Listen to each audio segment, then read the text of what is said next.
Shalom, shalom, que le nom de l'Éternel soit glorifié. Nous bénissons l'Éternel pour ce jour qu'il nous a accordé. Prions. Seigneur, nous te disons merci. Merci pour ta fidélité. Merci pour ton amour. Merci pour ta grâce. Merci pour ta bénédiction dans la vie de tout un chacun. Nous te disons merci pour notre nation, le Bénin, la paix qui règne dans cette nation, la grâce qui est sur cette nation. Seigneur, nous te disons merci. Merci pour la vie de nos autorités. Merci pour la vie de tous ceux qui dirigent notre nation sur divers niveaux. Seigneur, nous te disons merci sur leur vie, que tu les protèges, que ta main soit sur leur vie et que tu les accordes ta grâce. Au nom puissant de Jésus, nous avons prié. Chers téléspectateurs, nous vous disons bonjour.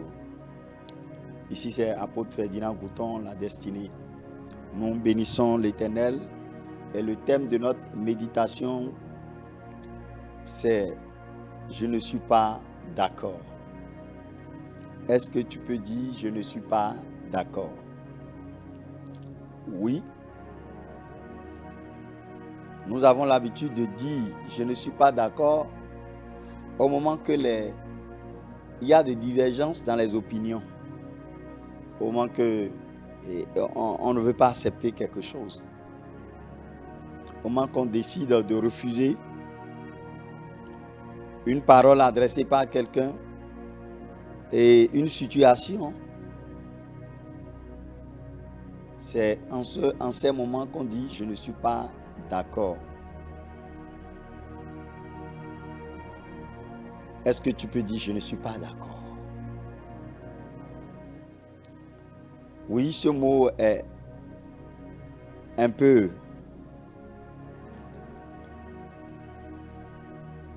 réclamatif. C'est une manière de réclamer son droit, de s'imposer, de donner son avis par rapport à une situation. Nous sommes dans le livre de 2 Rois, chapitre 1er, 2 Rois, chapitre 1er, 2 Rois, chapitre 20, verset 1er. 2 Rois, chapitre 20, le verset 1er. À cette époque, Ézéchias est atteint d'une maladie qui entraîne la mort. Le prophète Isaïe, fils d'Amos, vint le voir et lui dit de la part du Seigneur: mets de l'ordre dans tes affaires. En effet, tu vas mourir. La vie est finie pour toi. C'est le prophète que l'Éternel a envoyé vers Ézéchias. Ce n'est pas n'importe qui. C'est l'homme de Dieu étant dans sa maison. Dieu lui dit: va voir mon serviteur, va voir le roi, transmets-lui le message qui le concerne de ma part. Et Ézéchias a reçu le message. Le message est très simple. Il dit à Ézéchias: la maladie que tu as, tu ne peux pas rester encore en vie pour beaucoup de temps. C'est Dieu qui a envoyé le prophète pour dire ça au roi. Donc c'est un message divin. Ce n'est pas n'importe quel message. Il dit: la vie est finie pour toi. Tu ne peux plus vivre. Mets de l'ordre dans ta maison. Ézéchias a laissé l'homme de Dieu partir parce qu'au vrai, il n'a pas de problème avec lui. Lui, il est un messager. Ézéchias a reçu le message. Il était malade. C'est comme les médecins ont l'habitude de dire: tu ne vivras plus. Et comme c'est le médecin qui a dit: oh, on s'affole. On s'affole à fond. C'est le médecin qui a dit. Les parents même raccrochent tout. On raccroche tout. On dit: c'est le médecin qui a dit. Tout le monde attend sa mort. Mais ici, c'est le niveau supérieur. C'est Dieu même qui a dit. C'est celui qui a dit, c'est celui qui donne la vie, qui a dit que la vie, sa vie veut finir. C'est un message pas comme les autres, c'est un message très fort. Ézéchias a reçu le message, il a saisi le dossier, il a laissé l'homme de Dieu partir. Je continue. Alors Ézéchias se tourna vers le mur et il fait cette prière au Seigneur. Ah, Seigneur, je t'en prie, souviens-toi, j'ai vécu fidèlement devant toi avec un cœur non partagé. J'ai fait ce qui est bien à tes yeux. Et Ézéchias pleure beaucoup. Ésaïe n'est pas encore arrivé dans la cour intérieure du palais. Le Seigneur lui donne l'ordre de retourner auprès d'Ézéchias, le chef de son peuple, et lui dire de sa part: moi, le Seigneur, le Dieu de David, ton ancêtre, j'ai entendu ta prière. J'ai vu tes larmes. Je vais te guérir. Dans 3 jours, tu pourras de nouveau aller au temple du Seigneur. Je vais même ajouter 15 années à ta vie. Je vous délivrerai de la main du roi d'Assyrie, toi et Jérusalem. Et je protégerai cette ville parce que je suis Dieu et je suis fidèle à David, mon serviteur. Gloire à Dieu. L'histoire d'Ézéchias, une histoire qui me donne toujours l'espoir. Le message que Ézéchias a reçu, c'est le message de la part du Seigneur. Et j'ai dit en entame que ce n'est pas n'importe quel message. C'est plus que le message que les médecins peuvent donner. Oh, tu ne peux plus. Tu as 24 heures. Waouh. Tu as 24 heures. Tu es dans tes derniers temps. On va dire à l'un de tes parents que tu es à la phase finale. Ta situation ne peut pas être réglée ici. On va aller en Europe. Et pour aller en Europe, c'est 4 millions. Bon, comme les parents n'ont pas, bon, c'est fini. Hein?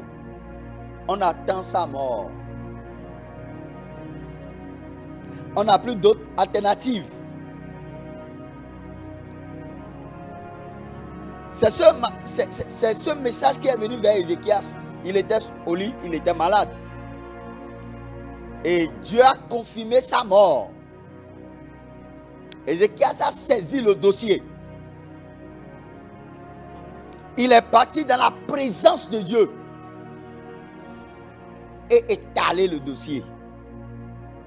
Dieu, je ne suis pas d'accord. Je ne suis pas d'accord. Mourir comme ça. Regarde. Il a étalé ses plaintes. J'ai fait ci. Ouvre le livre de souvenirs. Tu verras mon nom. Chers téléspectateurs, si on ouvre le livre de souvenirs de l'Éternel, est-ce qu'on verra ton nom? Tu as des preuves justificatives pour obtenir un miracle de la part du Seigneur? Mais Ézéchias a étalé des preuves justificatives. Il dit, je ne suis pas d'accord. Dieu, cette affaire, je ne suis pas d'accord. Je ne peux pas mourir maintenant. Je ne peux pas accepter cette mort. La Bible déclare qu'il était en train de prier et il versa d'abondance larmes. Et il disait à l'Éternel qu'il n'est pas d'accord à ce message. Écoutez, il n'avait pas attaqué l'homme de Dieu, non. Plusieurs personnes, au moment que le message est sorti, c'est l'homme de Dieu qui a dit ça. C'est papa qui a dit ça. On ne dit plus que c'est Dieu qui a dit ça, mais on dit que c'est l'homme de Dieu qui a dit ça. Et on commence par attaquer l'homme de Dieu.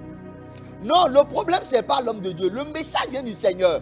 Donc, le message qui vient du Seigneur, si tu as quelqu'un à adresser, c'est à Dieu que tu vas adresser. Ézéchias n'a pas attaqué le serviteur, mais il a attaqué Dieu. Il dit, Dieu, tu ne peux pas me laisser mourir comme ça. Je ne suis pas d'accord.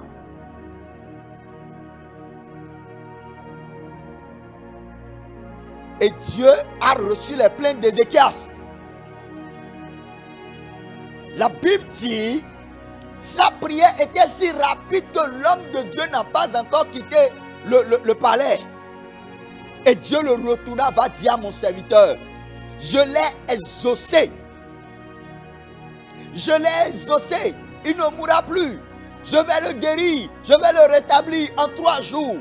Mais où venait cette mort? Dieu n'était pas si capable d'agir. Pourquoi il avait décidé de finir sa vie? Certaines situations a besoin de ta voix, a besoin que tu te lèves et tu vas dire, je ne suis pas d'accord. Plusieurs personnes ont subi. Toi qui es en train de m'écouter à l'instant, toi qui es en train de me voir, tu es en train de subir une parole de ton médecin peut-être. Tu es en train de subir une situation. Tu as subi parce que tu n'as rien à faire. Tu es endetté aujourd'hui parce que tu as accepté cette situation et tu es en train de subir. Si tu peux te lever pour dire, je ne suis pas d'accord. Écoutez, le message qui est venu vers Ézéchias, c'est le message de la part du Seigneur. Ce n'est pas n'importe quel message, ça vient de Dieu. Le message que tu as reçu et tu es en train de subir actuellement, ça vient de qui? Si Ézéchias a pu dire, je ne suis pas d'accord, et Dieu a changé sa situation, toi-même, tu peux te lever et tu vas dire, je ne suis pas d'accord. Et Dieu va se lever et changer cette situation. Tu es en train de subir cette vie. Tu es en train de subir. Ton mari t'a renvoyé. Tu as accepté ça comme ça. Tu ne peux pas dire, je ne suis pas d'accord. Tu as attaqué le mari. Tu as attaqué les beaux-frères. Tu as attaqué ta belle-mère. Tu attaques tous les sorciers. Va voir l'Éternel. C'est lui qui t'a créé. Va lui dire que tu n'es pas d'accord. Celui qui t'a créé va reprendre le dossier et il va agir. Sœur, est-ce que tu peux dire, je ne suis pas d'accord? Frère, est-ce que tu peux dire, je ne suis pas d'accord à cette vie que je suis en train de mener? Ce message est en train de me détruire. Je rejette ce message. Je ne suis pas d'accord. Et Dieu agira certainement. Où que tu sois. Est-ce que tu peux dire, je ne suis pas d'accord à cette vie de misère? Je ne suis pas d'accord à cette vie de maladie. Tu peux dire ça. Est-ce que tu peux dire, je ne suis pas d'accord à cette vie de pleurs? Je ne suis pas d'accord. Je refuse cette vie. Au moment que tu peux dire, je ne suis pas d'accord, l'Éternel peut changer les donnes. L'Éternel, il est sûr et certain qu'il agira en ta faveur. Qu'est-ce que tu as accepté, tu es en train de subir? C'est le moment que tu te lèves, tu dis, je ne suis pas d'accord. Et l'Éternel agira. Toi qui es en train de m'écouter à l'instant, je déclare dans ta vie, dans le nom de Jésus, je ne suis pas d'accord à cette vie que tu es en train de mener. Que l'Éternel change cette situation dans le nom de Jésus. Que Dieu te bénisse. Amen.